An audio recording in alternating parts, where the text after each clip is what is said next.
Hi friends. பார்த்தீங்கன்னா, ஒரு sky smart controller வந்து செட் பண்ணியிருந்த பேனல் வந்து ஒரு இடத்துல வந்து ஓடல, வோல்டேஜ் வந்து மாறி காட்டுது அப்படின்னு சொல்லியிருந்தாங்க. அது என்னன்னு பார்க்கறதுக்கு தான் போய்க்கிட்டு இருக்கேன். அது வந்து பார்த்தீங்கன்னா, என்ன ஃபால்ட் அப்படின்னா, வோல்டேஜ் வந்து மோட்டர் வந்து செக் பண்ணிட்டு வேற மோட்டர் மாத்தி குடுத்துட்டு வந்திருந்தேன். 2 பேஸ்லயும் ஓடுற மாரி அட்ஜஸ்ட் பண்ணி குடுத்துட்டு வந்திருந்தேன். அது வந்து இப்போ வோல்டேஜ் வந்து கம்மியா காட்டுது. வோல்டேஜ் வந்து 200, 160 அந்த மாரி தான் காட்டுது அப்படின்னு சொல்லியிருந்தாங்க. இதில நான் பார்க்கும்போது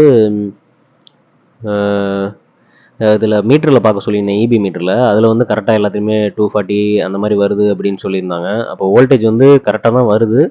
இங்கேருந்து அங்கே போகிற கேபிள் எதுவும் ஃபால்ட்டாக கூட இருக்கலாம், இல்லைனா லைன் எதுவும் அவுட் வந்து ஒழுங்காக ஆகாமல் இருக்கலாம். அதனால் முதல்ல ஃபுல்லாக போயிட்டு என்ன எப்படி இருக்குது என்னன்னு செக் பண்ணிவிட்டு உங்களுக்கு என்ன பிரச்சனைங்கிறத நான் சொல்கிறேன் உங்களுக்கு. பார்த்தீங்கன்னா வந்துட்டேன் இடத்துக்கு. இப்போ மீட்டர்கிட்ட போயிட்டு மீட்டரை வந்து செக் பண்ணி பார்க்குறேன். இதில் தான் வந்து மீட்ரு இருக்குது, இபி மீட்ரு. இபி மீட்டரில் வந்து வோல்டேஜை செக் பண்ணி பார்க்குறேன். வோல்டேஜ் வந்து 240, 250 கரெக்டாக 3 ஃபேஸ்லேயும் கரெக்டாக இருக்குது. ஸோ நான் வந்து இதில் வந்து ஃபியூஸ் கேரியரில் இந்த இதில் வந்து அவுட் வந்து கரெக்டாக இருக்கான்னு இங்கே பார்த்துக்கிட்டேன். பார்த்துட்டு பேனலுக்கு போயிட்டு பேனலில் வந்து பார்த்தேன், மோட்ரு ஓடிக்கிட்டு இருந்துச்சு. ஏன்னா மோட்ரு ஓடுதுன்னு சொல்லிட்டு தண்ணி வருதான்னு பார்த்தேன், தண்ணி வரல. மோட்ரு வந்து ரிவர்ஸில் ஓடிக்கிட்டு இருந்துச்சு. நான் செட் பண்ணி கொடுத்ததுலேருந்து இவங்க வந்து என்ன பண்ணிட்டாங்க அப்படின்னா, ஃபேஸ் வந்து மாற்றி கொடுத்துருந்துருக்காங்க போல். அதனால் இப்போ வந்து நம்ம அங்கே ஆன் பண்ணோடனே இங்கே மோட்ரு ஓட ஆரம்பிச்சிச்சு. ஸோ எனக்கு வந்து ஒன்று வந்து கிளியர் ஆகிடுச்சு.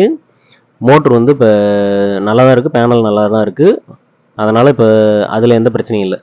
திரும்ப நான் என்ன பண்ணேன், ஒயரை வந்து அவங்க மாற்றி கொடுத்துருந்த ஒயரை மாற்றி கொடுத்துட்டேன். மாற்றி கொடுக்கும்போது என்ன ஆயிடுச்சு பார்த்தீங்கன்னா, இங்கே பாருங்கள், ஃபேஸ் சீக்வன்ஸு ரிவர்ஸில் இருக்குன்னு சொல்லி வந்திருக்கு.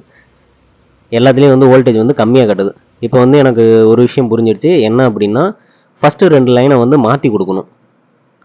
மாற்றி கொடுத்தோம் அப்படின்னா சீக்வன்ஸ் வந்து கரெக்டாக வரும். இப்போ வருது பாருங்கள், 400 வோல்ட் கரெக்டாக.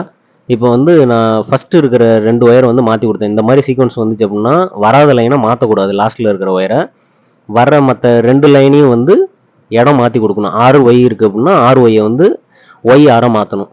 பி வந்து அப்படியே தான் இருக்கணும், வராத லைனு. அதை அப்படியே கொடுத்துட்டு இப்போ வந்து ஆட்டோமேட்டிக்காக மோட்ரு வந்து ஆன் ஆகுதான்ட்டு பார்க்குறேன். இதில் ரெண்டாவது மாற்றணும் அப்படின்னா, நம்ம கண்டென்சரில் வந்து 2 லைனில் வந்து கரெக்டாக செக் பண்ணிட்டோம் அப்படின்னா, அந்த கண்டென்சர் ஒயருக்கு சப்ளை எடுக்கிற ஒயரையும் வந்து மாற்றி கொடுக்கணும் வேறு இடத்துல. அதேமாரி மோட்டர் லைனையும் வந்து மாற்றி கொடுக்கணும். ஏன்னா மோட்டர் லைன் வந்து ரிவர்ஸ் ஓடும். ஏன்னா இப்போ நம்ம ஃபேஸ் 2 ஒயரை மாற்றிட்டதுனால, இது வந்து 7.5 ஹெச்பிங்கிறதுனால இங்கிட்டு இருக்க 2 ஒயரும் அங்கிட்டு இருக்க 2 ஒயர் ரெண்டையுமே வந்து மாற்றினேன். மாற்றினதுனால தான் வந்து மோட்ரு வந்து அப்போ தான் வந்து ஃபார்வேர்டு ஓடும். இப்போ நான் ஃபுல்லாக மாற்றி கொடுத்துட்டேன். இப்போ நான் வந்து மாற்றி கொடுக்கும்போது எனக்கு பிடிக்கிறதுக்கு ஆள் இல்லை, வீடியோ பிடிக்க. நான் மட்டும்தான் இருந்ததுனால என்னால் வீடியோ வந்து எடுக்க சொல்லி மாற்றி கொடுக்க முடியல. அதனால் மாற்றி கொடுத்துட்டேன். இப்போ வந்து மோட்ரு வந்து ஆன் ஆனதும் தண்ணி வருதா என்னன்றதை பார்க்கலாம். ஆட்டோமேட்டிக் ஆகுதாங்கிறது பார்க்குறதுக்காக தான் நான் வெயிட் பண்ணிக்கிட்டு இருக்கேன். ஆட்டோமேட்டிக் வந்து ஆன் ஆகுதா என்னன்னு பார்த்துட்டு, நம்ம தண்ணி நல்லா வருதா, ஃபார்வர்டில் ஓடுதா, ரிவர்ஸ் ஓடுதா என்னன்னு பார்த்துட்டு, நம்ம ஒயர் எதுவும் வேறு எதுவும் மாற்றி கொடுக்குற மாதிரி இருக்குமா என்னன்னு பார்த்துக்கலாம். மோட்ரு வந்து ஸ்டாரில் ஆன் ஆகிடுச்சு. கொஞ்ச நேரத்தில் டெல்டா வந்து மாறிடும். டெல்டா மாறினதும் நம்ம போயிட்டு டெல்டாவும் மாறுதா கரெக்டானு பார்த்துட்டு, இப்போ டெல்டா வந்து மாறிடுச்சு, மோட்ரு வந்து ஆன் ஆகிடுச்சின்னு சொல்லி, இது ஸ்மார்ட் கண்ட்ரோலுங்கிறதுனால சிம் கார்டு போட்டிருக்கோம் பாருங்கள். இது வந்து மெசேஜ் வந்து மோட்ரு ஆன் ஆகிடுச்சின்னு சொல்லிட்டு அனுப்புவோம். அந்த ப்ராசஸில் இருக்குது. நம்ம போயிட்டு தண்ணி வருதா என்னன்னு பார்க்கலாம். ஆர்ம்ஸ்லாம் வந்து நார்மலாக எடுக்கிற அளவுக்கு தான் எடுக்குது. ஆர்ம்ஸ் பார்த்தீங்க அப்படின்னா 16, 17 அந்த ரேஞ்சில் எடுத்துக்கிட்டு இருக்கு. ஸோ இப்போ மோட்ரு வந்து நல்லா ரன் ஆகுது. நம்ம போய் இப்போ தண்ணி வருதா என்னன்னு பார்க்கலாம். இந்த ஆட்டோ ஸ்டார்ட்ரு, இந்த ஸ்மார்ட் கண்ட்ரோலர், இது எல்லாத்துலேயுமே வந்து இந்த ஒரு சின்ன பிரச்சனை வரும். ஆன் ஆகிறதுக்கு காரணம் அந்த ஃபஸ்ட்டு 2 ஃபேஸை மாற்றி கொடுக்குற மாதிரி இருக்கும். பார்த்தீங்கன்னா தண்ணி ஃபுல்லாகவே வருது. ஸோ இங்கே இவ்வளோ தான் வேலை. அப்புறம் அந்த ரிலே வந்து பத்தாமல் இருந்துச்சு 2 ஃபேஸ்க்கு. அது நான் அப்புறம் வாங்கிட்டு வந்து மாற்றி விட்டுட்டு தான் கிளம்புனேன். இப்போதைக்கு இது வரைக்கும் தான் நான் வீடியோ எடுத்திருக்கேன்.